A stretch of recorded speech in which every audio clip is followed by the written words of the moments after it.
हम लोग प्रभु का हम धन्यवाद करते हैं। आइए हम लोग प्रभु के वचन को सीखेंगे। विषय है, ठीक है, चिंता। ओके, हाँ, तो वचन को पढ़ें। मत्ती 6 अध्याय, मत्ती, हाँ, अपनी अपनी बाइबल को जरूर खोलें, ठीक है। जो लोग पढ़ लेते हैं, जो नहीं पढ़ पाते तो उनकी तो बात ही कोई अलग है, और जो नहीं पढ़ पाते हैं वो मेहनत करें पढ़ने की, ठीक है। उसमें कुछ हेल्प हमसे चाहिए तो जरूर बता देना कि कैसे पढ़ना क्या है, वो भी सिखाएंगे।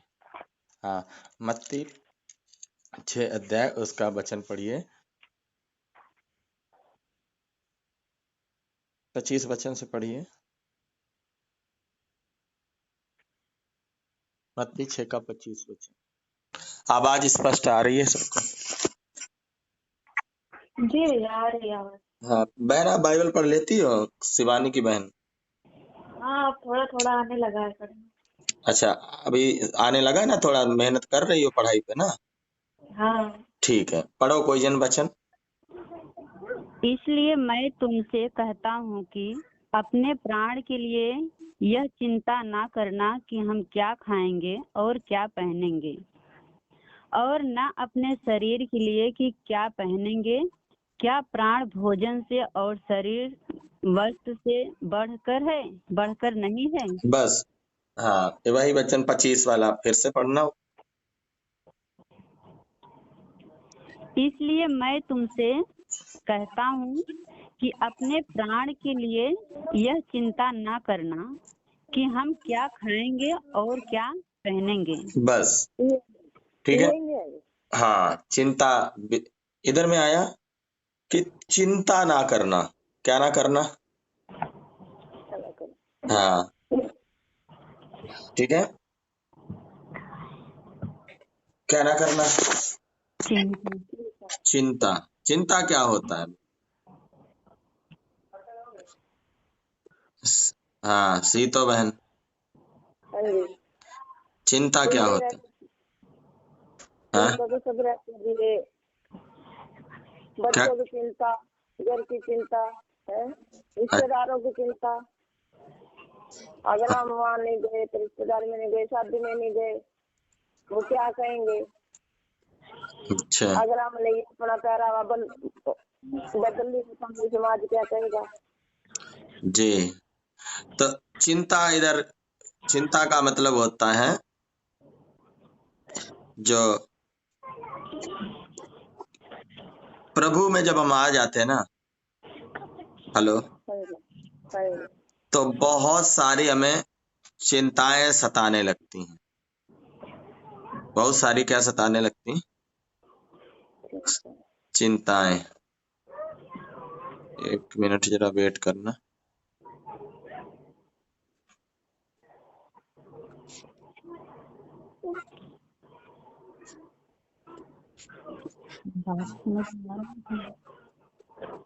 हाँ, अपने अपने म्यूट लगा लो, बहुत आ रहा है शोर।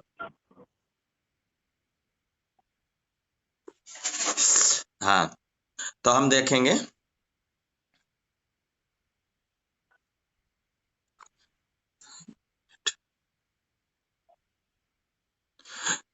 तो चिंता किस बात की आ जाती है?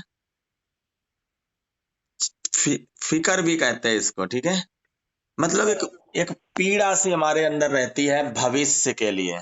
जब हम यीशु मसीह पर विश्वास करते हैं तो इसमें क्या आ जाती है? एक भविष्य के लिए पीड़ा आ जाती है, ठीक है। पीड़ा सी उठती है, अरे मेरा भविष्य में क्या होगा, है ना।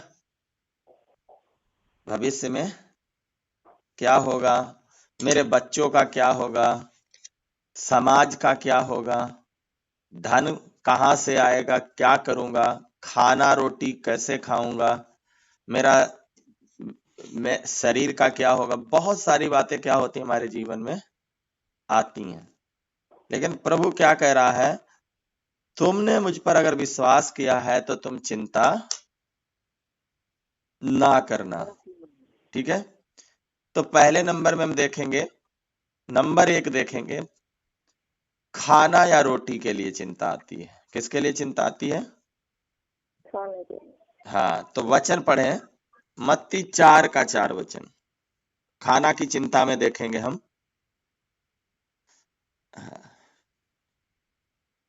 और एक बात आप समझ लीजिए, कई बार हमारे दिमाग में ये आता है कि बहुत गहरा वचन हमें क्यों नहीं सिखाया जा रहा। हमको सबके हिसाब से चलना पड़ता है। हमारे साथ ऐसे भी लोग जुड़े हैं जो जो पढ़ नहीं पाते थे अभी कुछ दिन पहले। हमारे साथ ऐसे भी जुड़े हैं जो बहुत पढ़े लिखे भी हैं। हमारे साथ ऐसे भी जो मीडियम पढ़े लिखे। तो हमको सबके हिसाब का विषय ही बताना पड़ता है। हम अपने आप को ऊंचा करने के लिए नहीं आए, हम प्रभु का नाम ऊंचा करना। हम आपको बहुत गहरा विषय सिखाएं, लेकिन उसमें आपको समझ में ही ना आए या आपके साथ में जो लोग उनको ना आए, तो सबके हिसाब से चलना रहता है।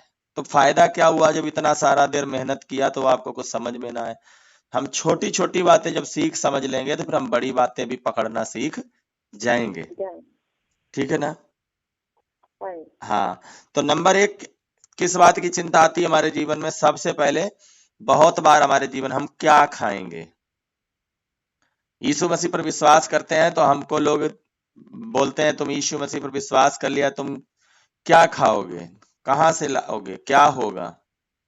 लेकिन हमको चिंता नहीं करना है। मत्ती 4 का 4 वचन पढ़े।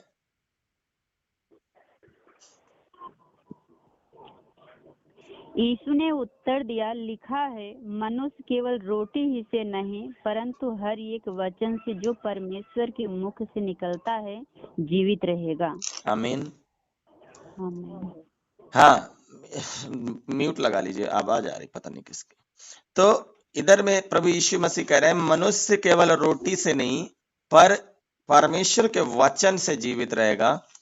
जो हम चिंता करते हैं हमें रोटी कहाँ से होगी, हमारे पास ये रोटी कहाँ से आएगी या पैसा कहाँ से आएगा, मतलब रोटी कहाँ से आएगी, मैं क्या करूंगा, कैसे क्या होगा। खाना ही नहीं होगा तो मैं यीशु मसीह का क्या करूंगा। बहुत लोग क्या बोलते हैं, अगर मेरे पास खाना ही नहीं होगा तो मैं यीशु मसीह का क्या करना। यीशु मसीह क्या हमको खाने को दे जाएंगे आकर? या घर वाले भी बोलते हैं हाँ ईसा मसीह क्या तुमको खाने को दे जाएंगे। बहुत बार ऐसी बातें आ जाती हैं। लेकिन हम देखते हैं कि हमारे पुरखा लोग भी कितनी सारी रोटियां खाते थे। है? अब देखोगे अगर आप ना, तो अम्मा और आप उतना बढ़िया नहीं खाना खाते हैं जितना अच्छा खाना हमारे पुरखा लोग खाया करते थे। हमारे बाबा परबाबा लोग खाते थे मक्का की रोटी, जौ की रोटी, गेहूं की रोटी, चने की रोटी, है साग, जाने कितनी अच्छी अच्छी चीजें खाया करते थे हमारे पुरखा लोग। लेकिन क्या वो लोग जीवित हैं आज? नहीं जीवित हैं। म्यूट लगा लीजिए, है ना? तो आज वो जिंदा नहीं रहे और उन्होंने अपने खुदा को मगर नहीं जान पाया। वो रोटी के पीछे पड़े रहे। लेकिन उन्होंने ऐसा नहीं है कि यीशु मसीह आज हमारे तक पहुंचा है। यीशु मसीह का जो वचन है आज से 2000 साल पहले आया था इस हमारे जो इंडिया में आज से 2000 साल पहले वचन आया था। आज भी वचन लोगों तक पहुंच रहा है। आज भी वचन लोगों तक पहुंच रहा है। लेकिन समझाने के तौर पर आपको वचन मालूम हो गया, लेकिन आपके चार घर छोड़कर उनको वचन नहीं पता है या वो प्रभु के बारे में नहीं जान रहे हैं। क्यों नहीं जान रहे? क्योंकि उनको मतलब नहीं है। जब किसी गांव में बारात जाती है, किसी गांव में बारात जाती है, तो जब बारात पहुंचती है, पहुंचते ही बारात को दारू ढूंढते हुए नहीं मिलती। उसमें लोग जाते हैं, उनको दारू क्या नहीं होती, मिलती नहीं। लेकिन जैसे ही थोड़ा सा टाइम होता है, सबके सब कहां खड़े हो जाते हैं, दारू जहां कहीं पर बिकती है वहां पहुंच जाते हैं। बेशक मैंने देखा शादी बारातों में 5-5 किलोमीटर दूर लोग दारू पीने जा रहे हैं। आप समझ रहे हैं? ये अगर झूठ बोलते हैं तो आप देखना कभी भी गौर करके, और मैं सच